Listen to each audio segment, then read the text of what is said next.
mga pare ko, it's me Kelvin and welcome sa aking first vlog. At i-demonstrate na natin ito at i-unbox na natin ang ABS-CBN TV Plus Digital TV Receiver. Dahil ito ay repackaged version kung saan ay hininto nila yung sales ng ABS-CBN TV Plus noong 2020 dahil sa prangkisa nila. And i-unbox na natin ito na hindi.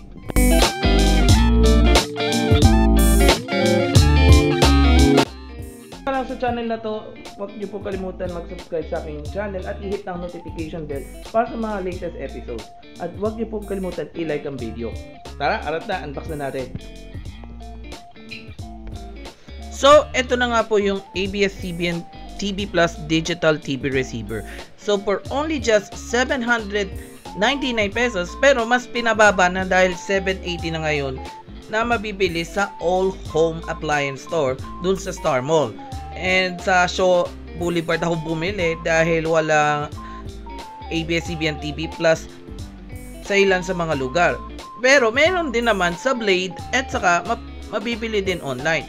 Kung tutusin, napansin mo, wala itong ABS-CBN channels dahil repackaged version na. So, walang ABS-CBN, SNA, Cinemo, Yay, Teleradyo at Knowledge Channel.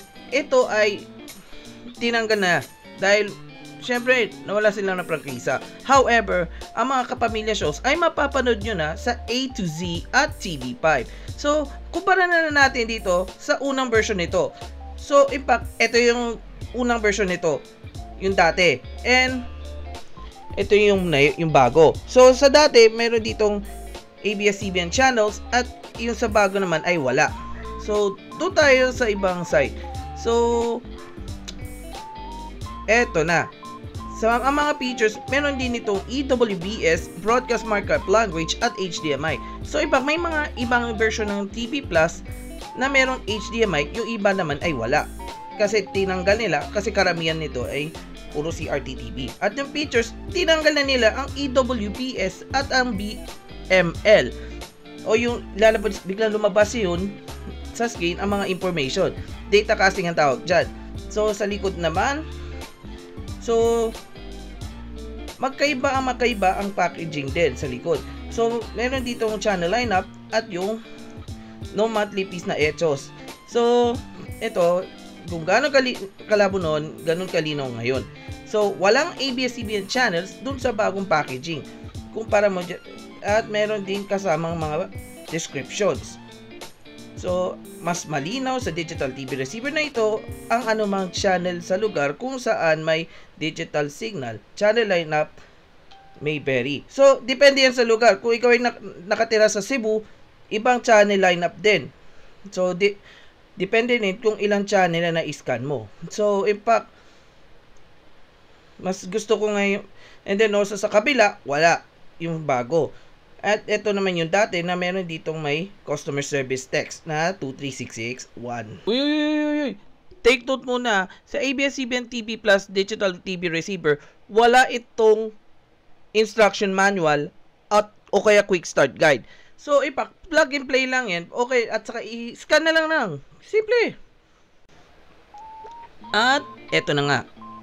Ito na yung laman ng ABS-CBN TV Plus Digital TV Receiver. It's exactly the same as before. So, ito yung remote na may kasamang battery. So, nilagay ko siya sa loob. At ito yung magnetic based antenna. So, meron akong antenna dyan sa labas na in-install ko na. And para ito ay for indoors and outdoors. Kung gusto mo na mas maraming channel at mas malino pa, payong kapatid lang, bumili ka na rin ng outdoor antenna gaya ng Baron para mas maraming channels na masasagap ng TV Plus. So, ito naman ang RCA cable. So, 3-in-1. So, yung red, white, and yellow na madali nito ikabit sa TV. At syempre, ito yung top of the line, ang TV Plus box. So, in fact, wala pa rin nagbago sa bagong model at fourth generation ito dahil wala itong HDMI port. Yan doon ako na-dismaya. Pero maganda naman ang quality dito kahit RCA jack lang ang isasaksak mo sa TV. So, comparison test tayo. As you can see, ito pinakamaliit yung bagong TV Plus. Ito naman yung may HDMI. Ito binili ko to sa Lazada noong 2019. At ito na yung downgraded version ni TV Plus Internet. At ito naman yung unang version. So, ito yung version 2. Ito yung downgraded version ni TV Plus Internet. At ito naman yung version 4. So, in fact,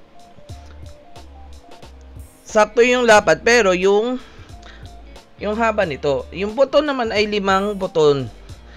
So, may kasama na siyang left and right button.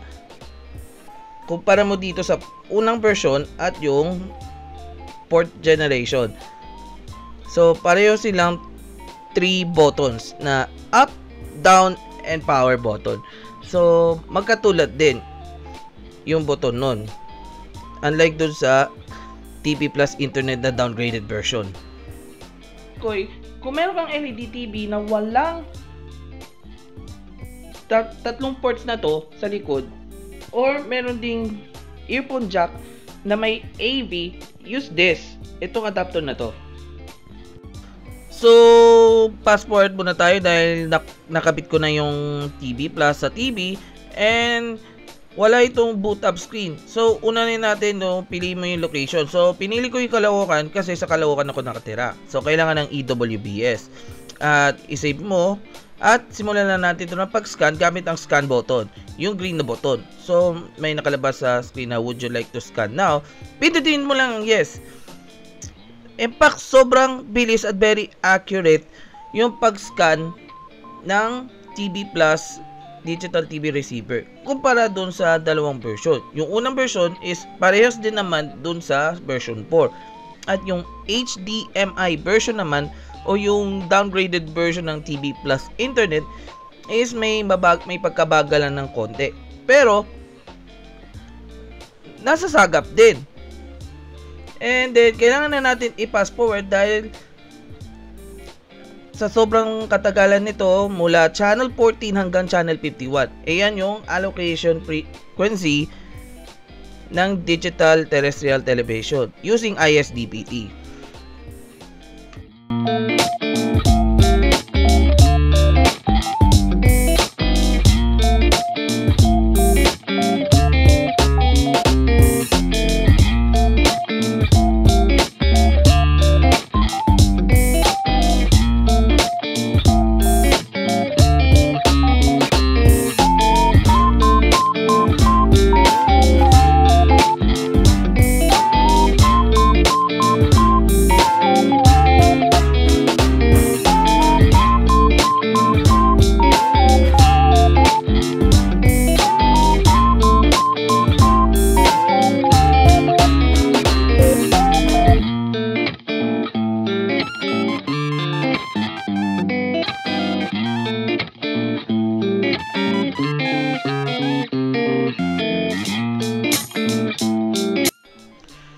And almost there. So 53 channels ang nasagap ng ABS-CBN TV Plus Digital TV Receiver.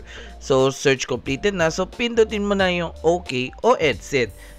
And ilalabas na natin yung unang channel na na-scan. Ito po ang PTV4. So PTV4 is a government TV station at na ito ay nasa channel 14. So meron din mga channels gaya ng GMA, GTV, All TV, IBC 13, TV5, RPTV, One Sports, A to Z, Solar Flix, Aliw 23, Net 25, RJTV, Beam Channels, Light TV, UNTV, at INC-TV. Mga pare ko, walang SMNI dahil na CDO. Siyempre, dahil sa paglabag nung nakaraang suspension nung Christmas Day.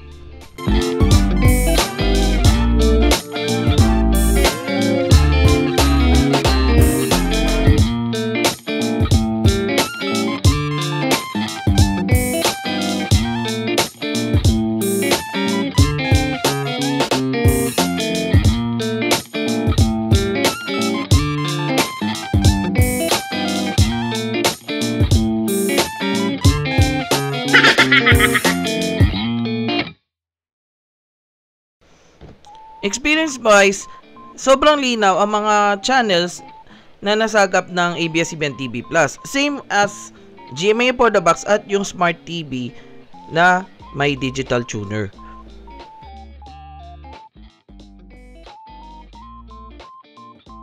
Sorry kuya, yan ang unbox and preview, short preview.